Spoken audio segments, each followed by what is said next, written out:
बना IPS officer.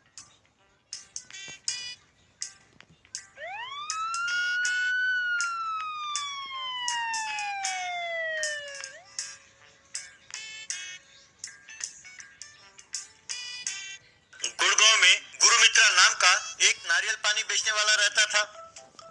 वो नारियल पानी बेचकर गुजारा करता था। एक दिन सुदर्शन नाम का एक व्यक्ति अपने बाइक में पत्नी और बच्चों के साथ आया। अरे भैया, 4 नारियल पानी देना, एकदम नरम और ज्यादा पानी वाले। तब गुरुमित्रा ने 4 नरम नारियल पानी निकाले, उसमें स्ट्रॉ डालकर उन चारों को दिया। उन चारों ने बड़े मजे लेकर उन्हें पिया। क्यों साहब, खुश है ना? ज्यादा पानी था ना? पानी मीठा था। तब सुदर्शन गुस्से में, तेरा सर, एक बूंद भी पानी नहीं था उसमें। और ये क्या, पानी एकदम नमकीन था, मजा नहीं आया। ये क्या साहब, आप ऐसे कह रहे हैं? अगर उसमें पानी नहीं था तो इतने देर क्या पी रहे थे आप? अरे तुम्हारे इस पतले से स्ट्रॉ में तुम्हें लगता है कि हमने लीटर लीटर पानी पी लिया? हाँ? अरे पानी था ही नहीं तो कहाँ से आएगा? साहब झूठ ना बोले। झूठ बोलने से लड़कियां पैदा होती हैं। ये देखिए, लगता है आप बहुत झूठ बोलते हैं, इसीलिए पहले से ही 2 लड़कियां पैदा हुई हैं आपकी। चलो, मुझे इन बातों से क्या लेना देना।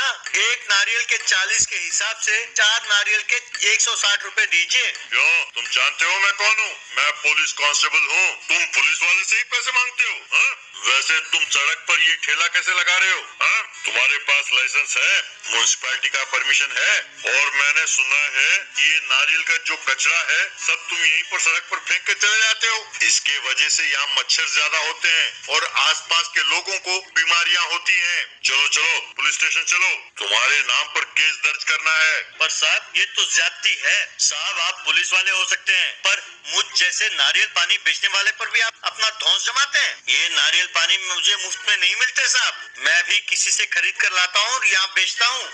हाँ हाँ, तुम 2 रुपए में लाते हो और हमें 40 रुपए में बेचते हो। तुम लोगों को लूटते हो, तुम्हारी ये हिम्मत? ऐसा नहीं चलेगा, मैं तुम पर चीटिंग का केस डालूंगा।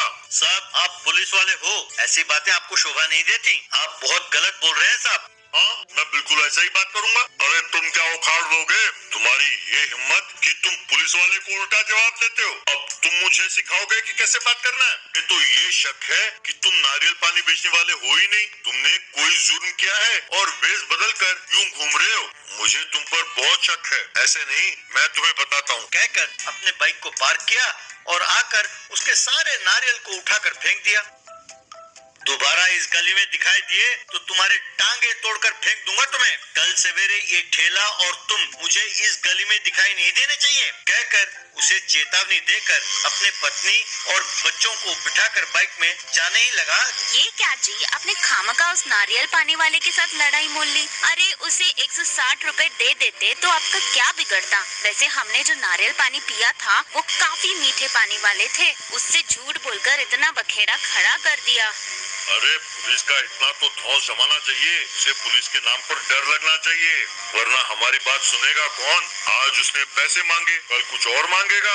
वैसे भी पुलिस को किसी से भी छीनकर खाने का अधिकार है। तुम कुछ नहीं जानती, तुम चुपचाप चलो मेरे साथ। कहकर पत्नी और बच्चों को घर ले गया।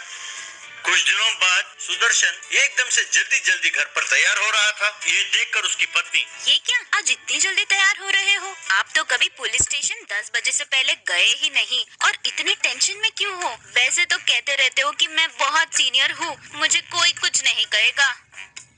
वो तो सही है, पर आज हमारे जिले के नए एसपी साहब आ रहे हैं। उनका स्वागत करने के लिए आज मुझे सड़क पर संतरी का काम दिया है। मुझे जाकर संतरी का काम करना होगा। कहकर गया और सड़क पर बाकी पुलिस वालों के साथ ये भी जाकर खड़ा हो गया।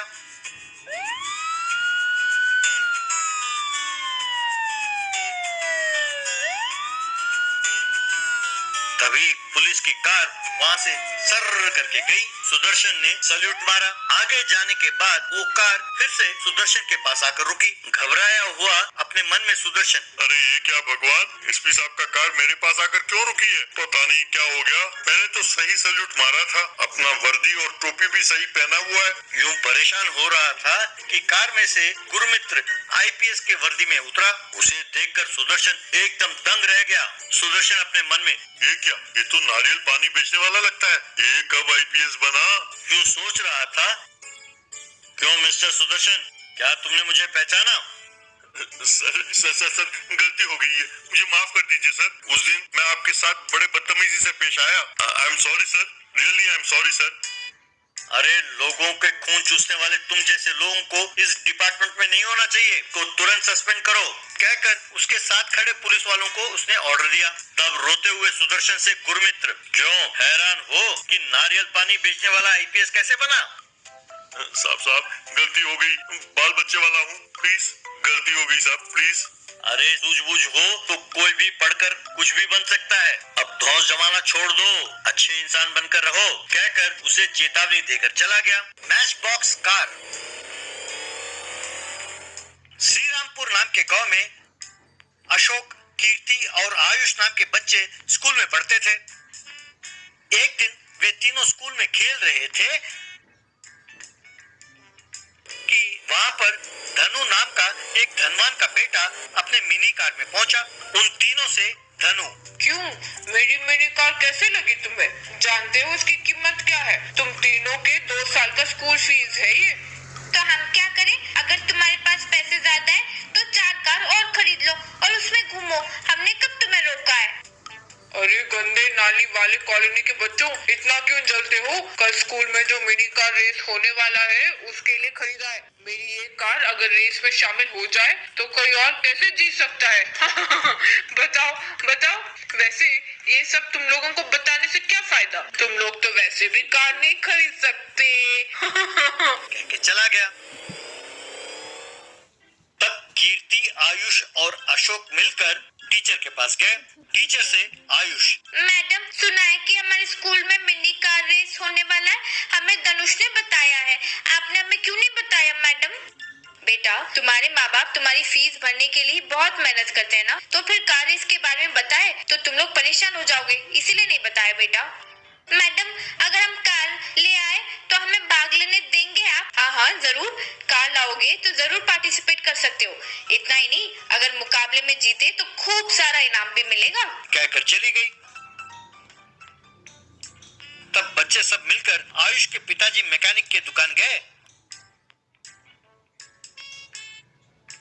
और अपने मिनी कार रेस के बारे में बताया। ये सुनकर आयुष के पिताजी धर्मा, बच्चों वैसे भी हमारा मैकेनिक का दुकान ठीक से चल नहीं रहा है, अब ऐसे में तुम लोगों के लिए नया कार बनाना मुश्किल है बेटा। अगर तुम लोग चाहो तो एक मैच बॉक्स ले आओ, उसमें 2 तिनके लगाकर 4 पहिए लगाकर तुम्हें दे दूंगा, उसके साथ आराम से खेल लेना बेटा, और मुझसे नए कार की उम्मीद ना करो। तभी टीचर वहाँ आई। धर्मा, बच्चे आस लगाए बैठे हैं, उन्हें बनाकर दे सकते हो ना? अगर बच्चे जीत गए तो उन्हें अच्छा इनाम भी मिलेगा। उन पैसों से तुम एक नया शेड भी बना सकते हो। मैडम, आप तो जानते ही हैं कि मिनी कार बनाना हो तो कम से कम 20,000 रुपए लगेंगे। अब 20,000 रुपए मैं कहाँ से लाऊंगा? पर तुम्हें नई कार लाने के लिए किसने कहा है? तुम्हारे पास पुराने इंजन होंगे ना, उनसे तुम एक कार बना देना बस। अरे कोशिश तो करो, कोशिश करने में क्या खराबी है? किसी ना किसी तरह पुरानी गाड़ी तो बना सकता हूँ मैडम मैं, चलो देखते हैं। अरे वाह, तब तो मुझे एक बढ़िया सा मैच बॉक्स कार चाहिए पिताजी। ये सुनकर सारे बच्चे कह के चिल्लाने लगे और ताली बजाने लगे।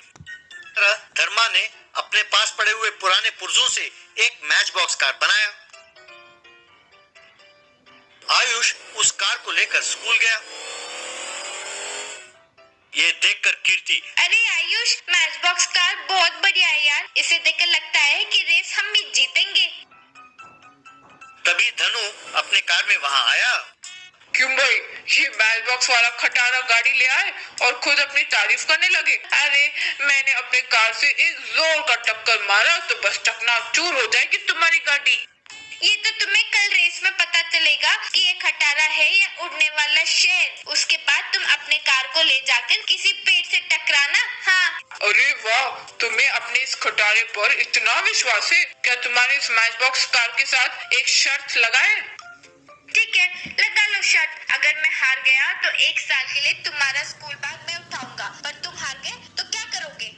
अरे मैं हार जाऊं, ये हो ही नहीं सकता। अगर हो गया तो मैं एक नहीं, तुम तीनों के स्कूल बैग में 2 साल तक उठाऊंगा। देख लो, एक बार फिर सोच लो। ओवर कॉन्फिडेंस के साथ शर्त लगा रहे हो तुम। शर्त हार जाने पर ये दोनों तुम पर रहम खा सकते हैं, पर मैं नहीं खाने वाली। 2 साल तक तुमसे मैं अपना बैग उठवाऊंगी। देखते हैं, कल देखेंगे ना कि कौन किसका बैग उठाता है। अगले दिन स्कूल में मिनी कार का रेस हुआ। सब उस मैच बॉक्स कार को बड़े अजीबोगरीब नजर से देख रहे थे। रेस शुरू हुआ। धनु, आयुष और कई सारे बच्चे रेस में भाग लेने लगे। धनु अपनी कार में तेजी से जा रहा था। आयुष की गाड़ी की इंजन स्कूटर की थी तो पहले धीरे जाने लगी, बाद में रफ्तार पकड़कर तेजी से आगे बढ़ने लगी।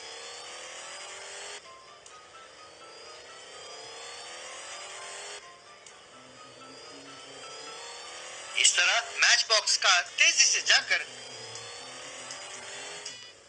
वो रेस जीत गई।